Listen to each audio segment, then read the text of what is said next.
ओम शांति। 9 दिसंबर शुरू किया बाबा ने ओम शांति से। तुम बच्चे भी ओम शांति करते हो। ओम शांति का अर्थ बाबा ने समझा दिया है। मैं आत्मा हूँ, मूल रूप से शांत स्वरूप हूँ। शांति मेरा स्वधर्म है।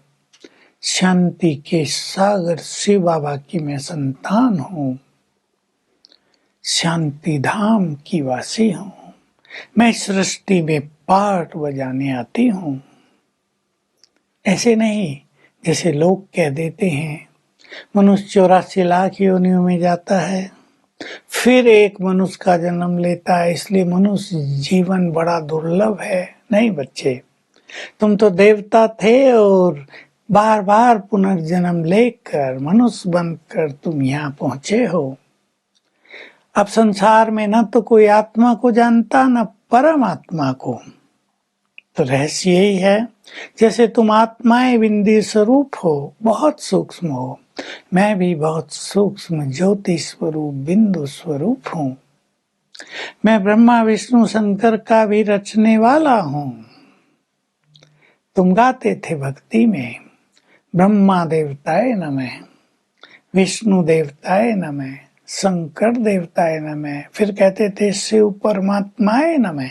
देखिए भक्ति करने वाले, ये सब गाने वाले, ये बिल्कुल नहीं समझ पाए कि ब्रह्मा विष्णु शंकर सूक्ष्म देवता शिव की रचना है, वो निराकार है। तो बाबा ने पहला परिचय दिया, इन तीनों को भी भगवान नहीं कह सकते, वो तो मैं केवल निराकार हूँ। मनुष्य तो किसी को भगवान कह देते हैं, सभी भगवान है। साईं बाबा भगवान, रजनीश भगवान रजनीश, और कितने के साथ भगवान सब जोड़ दिया है।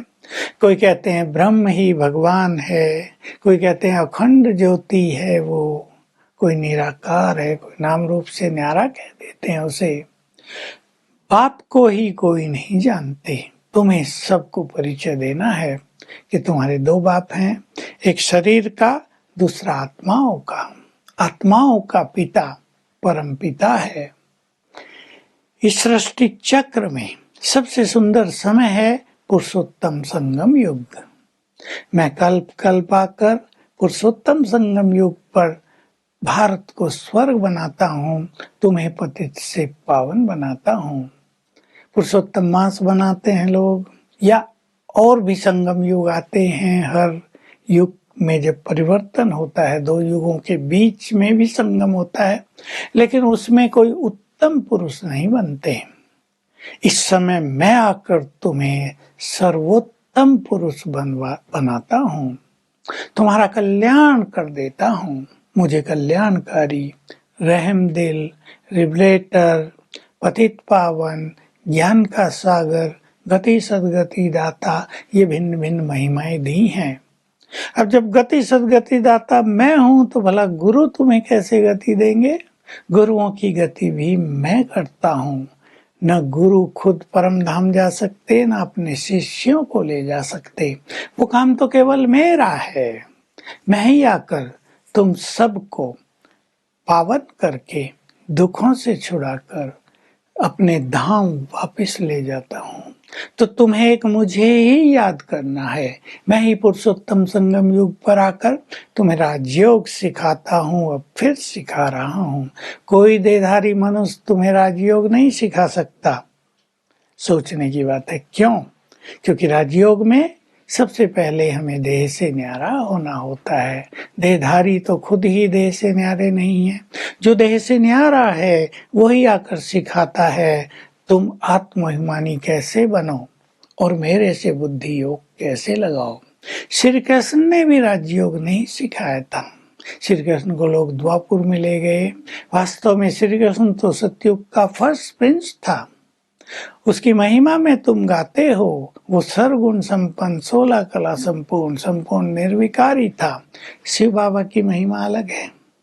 ज्ञान का सागर है, प्रेम का सागर है, सर्वशक्तिवान है, सुखों का सागर है, पवित्रता का सागर है, प्यार का सागर है। तो उसकी महिमा सागर समान, देवताओं की महिमा सर्वगुण संपन्न। दोनों में बहुत बड़ा अंतर है।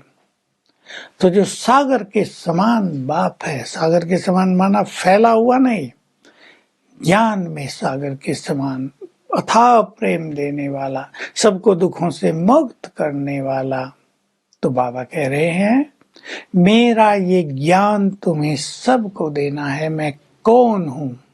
यही सबसे बड़ी भूल मनुष्यों की हुई है कि भगवान को भूल गए। उसने कौन सा धर्म स्थापित किया था, देवी देवता धर्म, उसको भूल गए हैं। वो केवल भारत में आता है, भारत को स्वर्ग बना देता है। भारत की ही सारी कहानी है, राइज एंड फॉल, उत्थान और पतन, ये भारत की कहानी है। और जो देश हैं और जो धर्म हैं वो देवलोक में नहीं होते, वो आते ही बहुत बाद में हैं। अब क्रिश्चियन धर्म को ले लीजिए, 2000 से थोड़ा ऊपर समय हुआ ये धर्म आया, तब न स्वर्ग था, इन्हें पता ही नहीं स्वर्ग क्या होता है, केवल पैराडाइज नाम लिखा है। अन्य धर्मों की भी यही बात है। तो भारत की कहानी है राइज एंड फॉल। तो मैं आकर भारत का फिर से उत्थान कर देता हूँ, तुम्हें सभी दुखों से छुड़ा देता हूँ।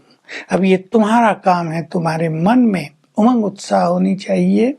सबको शिव बाबा का ज्ञान, उसका परिचय कैसे दें, इसका मनन चिंतन तुम्हें बहुत ज्यादा करना चाहिए। और जो ये मुख्य बात है, 3 सेनाएं जुगाई है महाभारत में, पांडव, कौरव और यादव। यादव भी बहुत पावरफुल दिखाए हैं। तो फिर से वो तीनों सेनाएं हैं और महाभारत लड़ाई सामने खड़ी है। अब ये खेल पूरा हो रहा है, तो तुम्हें ये सिद्ध करके बताना है कि गीता का ज्ञान किसने दिया, राजयोग किसने सिखाया। श्री कृष्ण ने नहीं, निराकार परमात्मा ने।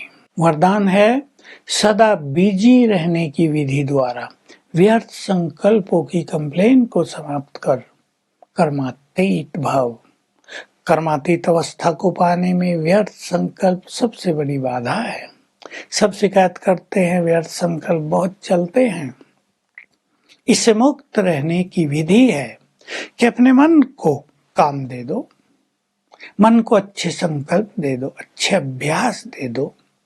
कभी बाबा से रूढ़ियान करो, कभी मनन चिंतन करो, कभी अशरीरीपन का अभ्यास करो, कभी उसके प्यार में मग्न होने की गहन अनुभूति करो, कभी स्वमान का अभ्यास, कभी 5 स्वरूपों का अभ्यास, तो व्यर्थ समाप्त हो जाएगा और कर्मातीत अवस्था आ जाएगी। स्लोगन है सदा प्रसन्न चित्त वही रहते हैं जो ये समझते हैं कि सफलता तो गॉडली बर्थ राइट है।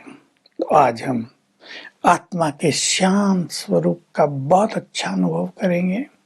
मैं आत्मा इस देह से न्यारी हूँ, पीसफुल हूँ, और बाबा से जो कि शांति के सागर हैं, शांति की किरणें मुझ पर पड़ रही हैं, तो गहन शांति की अनुभूति होगी। और बार बार ऐसा अभ्यास करने से ये हमारी साइलेंस पावर बन जाएगी। Om Shanti. To watch Peace of Mind channel videos on YouTube, subscribe us on youtube.com/tvpeaceofmind. Just a click for a peaceful life.